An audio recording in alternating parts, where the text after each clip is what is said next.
Good morning everyone. आज हम अपनी वन वर्ड सब्स्टिट्यूशन की सीरीज़ स्टार्ट करने जा रहे हैं, जिसमें हम 1 मंथ का लगभग टारगेट रख रहे हैं, जिसमें हम अपनी प्रीवियस ईयर के ऑलमोस्ट जितने भी वन वर्ड्स आए हैं वो कंप्लीट करने की कोशिश करेंगे और उनके थ्रू और भी वर्ड्स बीच बीच में हम लोग समझते रहेंगे। सो हम अपना फर्स्ट वर्ड स्टार्ट करते हैं।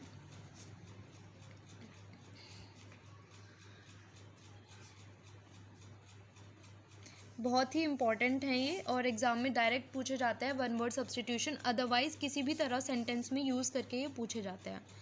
सो फर्स्ट वन हम लेते हैं, fear of being enclosed in A small space. मतलब क्या है कि एक छोटी सी जगह में बंद होने का जो डर होता है उसे हम क्या बोलते हैं, उसके लिए वन वर्ड क्या है। तो सबसे पहली बात देखिए, एनक्लोज, ENCLOCE। सर्कल एक शब्द होता है जिसका मतलब है गोला। अगर हम इसे एन सर्कल कर दें, इसके आगे ई लगा दें, तो ये वर्ब बन जाती है जिसका मतलब हो जाता है गोला बनाना, घेरा बनाना। उसी तरीके से क्लोज मतलब बंद और ये बंद करना, और एनक्लोज मतलब हो जाता है आपका, इसका मतलब हो जाता है किसी चीज़ को बंद करना। ये एक वर्ब हो जाती है एनक्लोज, और एनक्लोज हो जाएगा एडजेक्टिव, यानी कि बंद कोई चीज़ जो है। सो फियर ऑफ बीइंग एनक्लोज्ड, एक छोटी सी स्पेस में बंद रहने का जो डर होता है उसे हम क्या बोलते हैं। अब देखिए, क्योंकि इसमें शब्द आ रहा है क्लोज, तो इसी से रिलेट करके पढ़ेंगे हम क्लॉस्ट्रोफोबिया। स्पेलिंग में थोड़ा सा डिफरेंस है, बट आपका साउंड सेम कर रहा है लगभग, क्लॉस्ट्रो, क्लोज से साउंड कर रहा है क्लॉस्ट्रो। पहली बात, फोबिया क्या होता है आपका। फोबिया केवल फियर नहीं होता, फोबिया को हम फियर नहीं बोल सकते। फोबिया होता है आपका एबनॉर्मल फियर। एबनॉर्मल फियर यानी कोई एक पर्टिकुलर चीज़ होती है जिससे कोई इंसान, ये डिफ़र कर सकता है पर्सन टू पर्सन, कि कोई इंसान हद से ज़्यादा डरता है। जैसे किसी इंसान को पानी से कुछ ज़्यादा ही डर लगता है, नॉर्मल से ज़्यादा, मतलब कुछ लोगों को फायर से ज़्यादा। सो फोबिया हो जाता है आपका एबनॉर्मल इरेशनल फियर, किसी से हद से ज़्यादा डरना, जबकि वो चीज़ इतनी डरावनी है नहीं है। फियर हमारा एक नेचुरल इमोशन है। जैसे हमने सांप देख लिया तो डरना लाजमी है, क्योंकि फियर जो है हमें बचाता है, बचने में मदद करता है। ठीक है, उस इमोशन की वजह से हम उस जो चीज़ हमारे लिए सही नहीं है उससे दूर हटते हैं। बट जो फोबिया है वो ऐसी चीज़ों से भी हो सकता है जो डरावनी नहीं है। ठीक है, तो ये डिफरेंस होता है आपका फियर और फोबिया में। आप अगर लिफ्ट में बंद हो तो लिफ्ट एक छोटी सी, एक जिसमें दम घुटने वाली जगह है ना, तो अगर लिफ्ट बीच में रुक जाती है तो वो आपका क्या हो जाता है। अगर किसी इंसान को डर है ऐसी जगहों का तो उसे हम क्या बोलेंगे, क्लॉस्ट्रोफोबिया। नेक्स्ट वर्ड हमारा आ जाता है कॉल अपॉन गॉड और any other power for help. यानी अगर आप किसी मुसीबत में हैं या आपको ज़रूरत है शक्ति की, पावर की, तो आप क्या करोगे, भगवान को याद करोगे, भगवान को बुलाओगे। जैसे पहले के टाइम में अगर राक्षस आक्रमण करते थे, सब बर्बाद कर रहे होते थे, तो लोग क्या करते थे, आह्वान करते थे भगवान का, है ना, मदद के लिए। तो आह्वान को ही हम इंग्लिश में क्या बोलते हैं, इनवोकेशन। इनवोकेशन। तो ये जो शब्द आया है ये किससे आया है, इनवोक से आया है, INVOKE। यहाँ पर के जो है सी में कन्वर्ट हो जाता है और ई की जगह ए आ जाता है इन्वोकेशन में। इन्वोक मतलब आपका क्या होता है, कॉल ऑन या समन। समन मतलब क्या होता है, बुलाना। ठीक है, समन। ए डेटी, डेटी क्या होता है, DEITY, डेटी क्या होता है, देवता, भगवान, गॉड। ठीक है, तो डेटी, जैसे हमारे यहाँ देवता बोला जाता है, सेम वर्ड उससे साउंड लग रहा है, तो डेटी मतलब देवता, गॉड। स्पिरिट यानी आत्माओं को बुलाना, या फिर हम अथॉरिटी यानी जिसके पास पावर है, उसको भी अगर हम मदद के लिए गुहार लगा रहे हैं तो हम क्या करते हैं, इन्वोक करते हैं। ठीक है और ये किस सेंस में यूज़ हो सकता है, जैसे हम सेंटेंस बनाते हैं, द लॉयर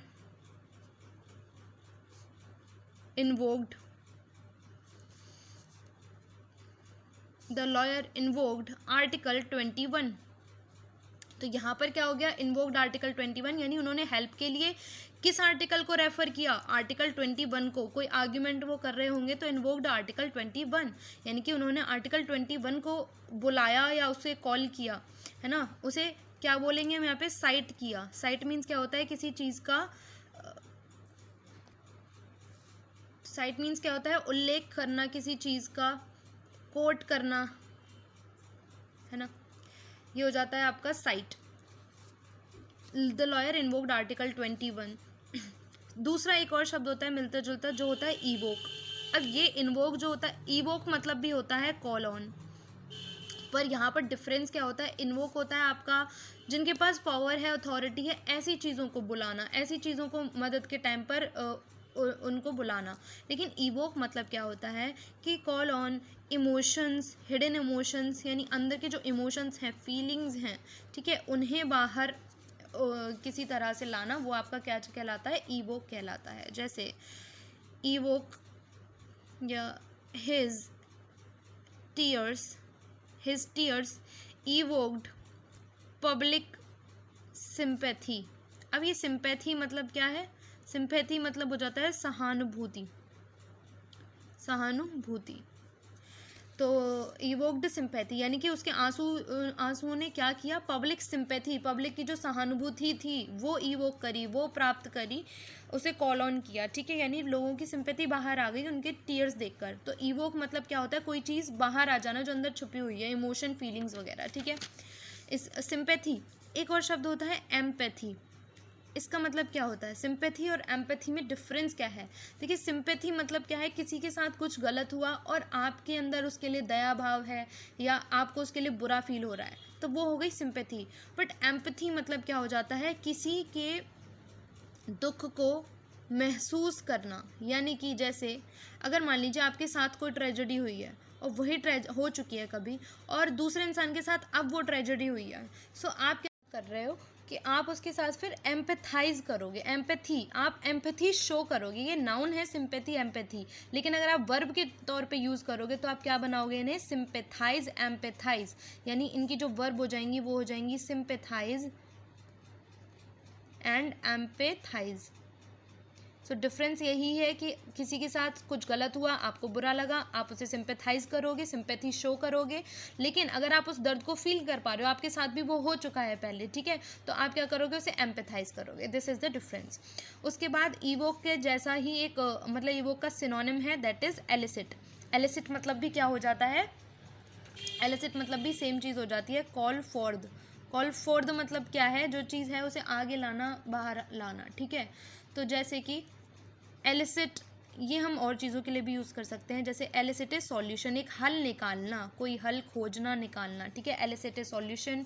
एलिसिट स्माइल, यानी कोई जोक सुनाया, किसी के चेहरे पे स्माइल आ गई, तो हिज जोक एलिसिटेड स्माइल।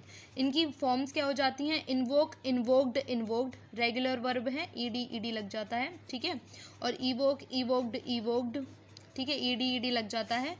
लेकिन एलिसिट में भी ईडी ईडी लग जाता है, जैसे एलिसिटेड, एलिसिटेड। सो ये रेगुलर वर्ब्स हैं आपकी,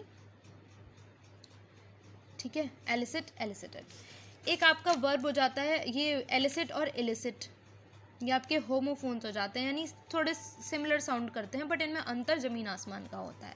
एलिसिट एकदम अलग है, जो इवोक का सिनोनिम है, ठीक है, इन्वोक, इवोक एंड एलिसिट, ये आपके सिनोनिम है। एक आपका हो जाता है इलिसिट।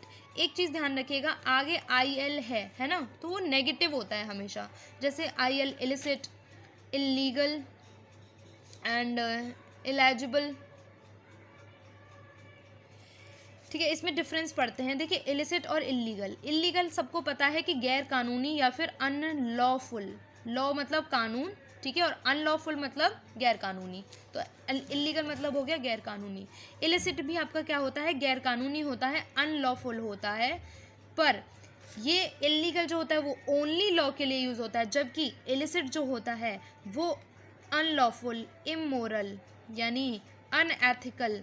एथिक, देखिए एथिक क्या होता है, एथिक, एथिक होती है नीति। जैसे हम सोसाइटी में रहते हैं तो भले ही लॉ क्या होती है, आपका कानून, ठीक है, जो कोर्ट वगैरह द्वारा चलाया जाता है आज के मॉडर्न टाइम में अगर हम बात करें, लेकिन एथिक क्या है, एथिक है हमारी नीतियाँ जो सोसाइटी को बांधी हुई हैं। जैसे हमें पता है कि कुछ चीज़ें गलत हैं, कुछ चीज़ें सही हैं, ठीक है, चोरी करना गलत है, तो ये क्या है, हमारी एथिक्स हैं, नीतियाँ हैं, ठीक है, बड़े लोगों का सम्मान करो। तो ये जो इंसान फॉलो नहीं करता है ना, जो मोरल्स फॉलो नहीं करता, वो क्या कहलाता है, इमोरल कहलाता है। सो ये हो जाएगा हमारा इलिसिट। तो अगर हमें मान लीजिए किसी ने धोखा दे दिया किसी इंसान को, जैसे भाई ने एक दूसरे भाई को धोखा दे दिया, तो वो क्या हो जाएगा, उसका बिहेवियर क्या हो जाएगा, इलिसिट हो जाएगा, इलीगल नहीं होगा, ठीक है। इलीगल उसने कैसा क्राइम किया है उसके बाद देखा जाएगा, बट अगर जनरली कोई धोखा दे दिया है तो इलिसिट होगा, क्योंकि वो इमोरल है ना। उसके बाद हम अपना नेक्स्ट वर्ड देखते हैं एक और, हाँ, एलिजिबल और एलिजिबल, ये दो शब्द और होते हैं, एलिजिबल और एलिजिबल। यानी यहाँ पर क्या है, ILL है और यहाँ पर ई है, यहाँ पर ई है और यहाँ पर आई है, यानी एलिजिबल और एलिजिबल दोनों में डिफरेंस है, बोलने में भी और स्पेलिंग में भी, बहुत ध्यान रखना है। एलिजिबल, ठीक है। इसका मतलब देखिए क्या है, मैंने बताया इल मतलब क्या है, नेगेटिव है, इल जहाँ पर भी आएगा वो नेगेटिव दिखाएगा। तो इलेजिबल मतलब अपठनीय, जिसे पढ़ा नहीं जा सकता, यानी किसी किसी का राइटिंग क्या होता है, पढ़ने में नहीं आता है, बहुत ही गंदा होता है, समझ में ही नहीं आता कि क्या लिखा है, सो वो क्या हो जाएगा, इलेजिबल, कि मतलब पढ़ने में ही नहीं आ रहा है। जबकि एलिजिबल, एलिजिबल तो आपने भी सुना होगा, एलिजिबल मतलब क्या हो जाता है, योग्य, किसी काम के वर्दी, WORTHY, यानी आप में किसी चीज़ के लिए अगर योग्यता है तो आप क्या हो, उस चीज़ के योग्य हो, एलिजिबल हो। बैंकिंग का एग्ज़ाम देना है या SSC का एग्ज़ाम देना है, उसके लिए आपको क्या चाहिए, ग्रेजुएशन चाहिए, ठीक है। तो एलिजिबिलिटी क्या है आपकी, योग्यता, एलिजिबिलिटी, ये नाउन हो जाता है एलिजिबिलिटी, ठीक है। उसके बाद हम नेक्स्ट अपना वर्ड पढ़ते हैं, a person who opposes war or use of military force, यानी कि जिसे युद्ध करना पसंद नहीं है या लड़ाई झगड़ा पसंद नहीं है, उस इंसान को हम क्या बोलते हैं, सो ऐसे इंसान को हम बोलते हैं पैसिफिस्ट। अब यही क्यों बोलते हैं, ये शब्द आपने सुना होगा पहले भी, क्या, पैसिफिक ओशन, है ना, पैसिफिक ओशन सबने सुना है। इस ओशन को पैसिफिक क्यों बोलते हैं, क्योंकि ये, इसका मतलब होता है शांत, तो पैसिफिक ओशन जो होता है वो बहुत ही शांत रहता है, इसीलिए हम उसे पैसिफिक ओशन बोलते हैं। तो ऐसा इंसान जो शांति में विश्वास रखता है, जो लड़ाई झगड़ा नहीं करना चाहता, उस इंसान को हम क्या बोलते हैं, पैसिफिस्ट बोलते हैं, ठीक है। और पैसिफाई मतलब क्या हो जाता है, ये वर्ब हो जाती है, पैसिफाई वर्ब हो जाती है, पैसिफाई मतलब शांत करना। यानी अगर मान लीजिए कहीं झगड़ा हो रहा है ना, लोग आर्ग्यूमेंट कर रहे हैं और कोई इंसान क्या करता है, उन्हें पैसिफाई करने की कोशिश करता है, यानी शांत करने की कोशिश करता है, तो वो वर्ब हो जाएगी पैसिफाई। नेक्स्ट हम पढ़ते हैं, नेक्स्ट पेज पर पढ़ते हैं। नेक्स्ट हमारा हो जाता है फोर्थ, क्या, one not concerned with right और रॉन्ग, राइट और रॉन्ग, यानी जिसे कोई फ़र्क नहीं पड़ता गलत क्या है सही क्या है, यानी जिसे नॉलेज ही नहीं है कि सही क्या है गलत क्या है, वो सिर्फ और सिर्फ काम किए जा रहा है, उसे पता ही नहीं है वो सही कर रहा है गलत कर रहा है ना। तो कंसर्न मीन्स देखो क्या होता है, कंसर्न, कंसर्न मीन्स हो जाता है चिंता, ठीक है। और कंसर्न्ड मीन्स हो जाएगा चिंतित विद, सही और गलत से जो चिंतित नहीं है, उसको कोई फ़र्क ही नहीं पड़ता, वो इंसान क्या कहलाता है आपका, एमोरल। तो मोरल देखिए हम सबको पता है, मोरल मीन्स क्या होते हैं, नीति, नैतिक मूल्य जो हमारे होते हैं, वैल्यूज़, ठीक है, मोरल वैल्यूज़, ठीक है। वहीं आपका एक शब्द आ जाता है इमोरल, जो हमने थोड़ी देर पहले पढ़ा, और आपका आ जाता है इमोरल। देखिए इमोरल और एमोरल दोनों ऑपोजिट हैं मोरल के, बट डिफरेंस क्या है, इमोरल हो जाता है वो इंसान जिसे पता सब है सही क्या है गलत क्या है, पर वो जानबूझकर गलत बिहेवियर ऑप्ट करता है। यानी कि जैसे आप एग्जाम्पल के तौर पर ले सकते हो, रावण को ले सकते हो, रावण बहुत ज्ञानी है, उसे सब पता है सही क्या है गलत क्या है, बट वो जानबूझकर गलत व्यवहार करता है ना, तो वो इमोरल हो गया। जबकि एमोरल ऐसा इंसान जिसे पता ही नहीं है सही क्या है गलत क्या है, या जो वो कर रहा है वो सही है या गलत है। यानी मान लीजिए छोटे बच्चे होते हैं, उन्हें ज़्यादा नहीं पता सही क्या है गलत क्या है ना, तो वो क्या हो जाते हैं, एमोरल हो जाते हैं। या जिनको सीख नहीं दी गई है कि आप जो कर रहे हो वो सही है या गलत है, तो वो क्या हो जाते हैं, एमोरल हो जाते हैं। नेक्स्ट हमारा शब्द आ जाता है स्टेल्थीली डन। अब सबसे पहला तो इसमें ही मतलब हो जाता है स्टेल्थ। देखिए स्टेल्थ क्या होता है, STEALTH, स्टेल्थ मीन्स हो जाता है चोरी छुपे, ठीक है, चोरी छुपे यानी चुपके चुपके जो हम बोलते हैं ना स्टेल्थ। जैसे हम एग्जांपल के तौर पर लेंगे स्टेल्थ ऑफ टाइगर। टाइगर का यानी इस जो आपका टाइगर होता है वो चोरी छुपे आपके पीछे से शिकार करता है, मतलब धीरे धीरे एकदम से कि शिकार को पता ही ना चले वो है ना टाइगर वहाँ पे। सो स्टेल्थ ऑफ टाइगर ये नाउन हो जाएगा स्टेल्थ। वहीं स्टेल्दी हो जाएगा आपका एडजेक्टिव, और स्टेल्थली आपका हो जाएगा एडवर्ब। ये हो जाएगा आपका एडजेक्टिव स्टेल्दी। तो स्टेल्दी टाइगर यानी जो चोरी छुपे काम करे वो टाइगर है ना। और स्टेल्थली मतलब जैसे टाइगर अटैक्ड स्टेल्थली, स्टेल्थली है ना। तो ये किसको मॉडिफाई कर रहा है, वर्ब को, अटैक्ड स्टेल्थली। सो ये एक एडवर्ब है स्टेल्थली, चोरी छुपे। तो जो काम चोरी छुपे किया जाए उसको आप क्या बोलते हो, उसको आप बोलते हो सरप्टिशियस। थोड़ा टफ वर्ड है बट 3-4 बार अगर आप इसे बोलोगे याद हो जाएगा। स्पेलिंग के तौर पर भी ये बहुत इंपॉर्टेंट है, SURREPTITIOUS, सरप्टिशियस, ठीक है, सरप्टिशियस। इसे हम क्या बोलते हैं, चोरी छुपे कोई काम जब किया जाता है तो हम उसे क्या बोलते हैं, सरप्टिशियस बोलते हैं। नेक्स्ट आपका हो जाएगा 6th, something, something capable of being done, यानी कोई ऐसा काम जो किया जा सकता है। समथिंग कैपेबल, कैपेबल मतलब क्या हो जाता है, योग्य, ठीक है। कैपेबल ऑफ बीइंग डन, जिस काम को किया जा सकता है वो काम आपका क्या कहलाता है, फीजिबल। फीजिबल कैसे याद रखेंगे, देखिए मतलब something capable of being done. मान लीजिए कोई प्लान आपने बनाया है ना, तो एक तो होता है कि चलो पॉसिबल है, इस पर काम किया जा सकता है। एक आपने इतना उल्टा सीधा कोई किसी के दिमाग में खुरापात आई कि वो काम किया ही नहीं जा सकता, इम्पॉसिबल है, तो क्या हो जाएगा, फीजिबल, ठीक है। जो चीज़ पॉसिबल है वो क्या हो जाएगी, फीजिबल है, उस पर काम किया जा सकता है। तो something capable of being done is feasible. Next आ जाएगा a person coming, a person coming to a foreign land to settle there,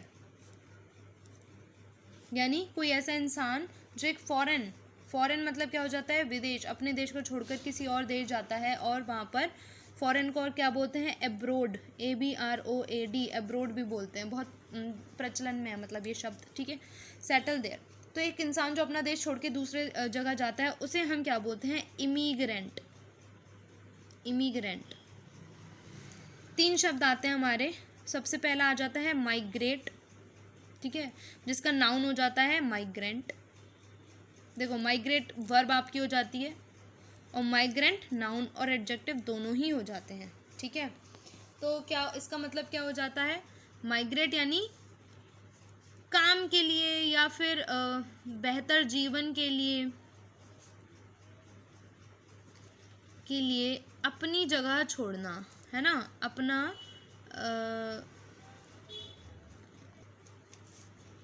जन्म स्थल या जो भी जहाँ पर भी आप रह रहे हो वो छोड़ना,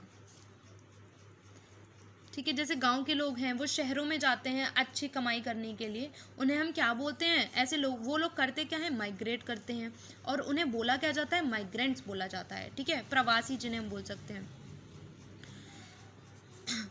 तो दूसरी जगह जाकर जो वास करें वही हो जाते हैं हमारे प्रवासी। जैसे हमने लॉकडाउन के टाइम पे न्यूज़ सुनी थी, दिल्ली से लोग लौट कर आ रहे थे, मुंबई से लोग लौट के अपने गांव आ रहे थे, वो क्या थे, माइग्रेंट्स थे। वहीं एक हो जाता है आपका एमिग्रेट, ये वर्ब हो जाती है, और एमिग्रेंट आपका नाउन हो जाता है, और इमिग्रेट और इमिग्रेंट ये वर्ब्स हैं और ये नाउन है। एमिग्रेट देखो ई आ रहा है ना, यानी एग्जिट, आउट, और इम यानी इन, ठीक है, इम यानी इन, अंदर। तो इमिग्रेट यानी अंदर आना, यानी मान लीजिए बांग्लादेश से या कहीं से आसपास की नेबर कंट्रीज़ हैं, रिफ्यूजीज़ आते हैं हमारी कंट्री में, तो वो हमारी कंट्री में अंदर आ गए तो उन्हें क्या कहा जाएगा? इमिग्रेंट्स कहा जाएगा। क्या कहा जाएगा? इमिग्रेंट्स कहा जाएगा। जबकि हमारी कंट्री में से अगर कुछ लोग जैसे यूएस जाते हैं, यूरोप जाते हैं, बाकी कंट्रीज़ दुबई वगैरह जाते हैं अच्छी बेहतर कमाई के लिए या कुछ भी चीज़ के लिए, मतलब हमारा देश छोड़कर चले जाते हैं, जहाँ पर वो लोग पैदा हुए हैं या वो देश छोड़कर चले जाते हैं, तो उन्हें हम क्या कहते हैं? एमिग्रेंट। वो एग्जिट कर रहे हैं। और जो लोग अंदर आ रहे हैं उनको हम वो इन कर रहे हैं, उन्हें हम इमिग्रेंट बोलते हैं। ठीक है, एक यानी कि आपका एक इंसान जो माइग्रेट कर रहा है उसे हम एमिग्रेंट भी बोल सकते हैं और इमिग्रेंट भी बोल सकते हैं। वो दोनों होता है। कैसे? मान लीजिए अब बांग्लादेश से ही कोई इंसान हमारे यहाँ आया, या फिर मान लीजिए नेपाल से कोई इंसान रिफ्यूजी आते हैं। ये रिफ्यूजी क्या होता है? REFUGE रिफ्यूजी मतलब क्या हो जाता है? शरणार्थी, है ना, शरणार्थी।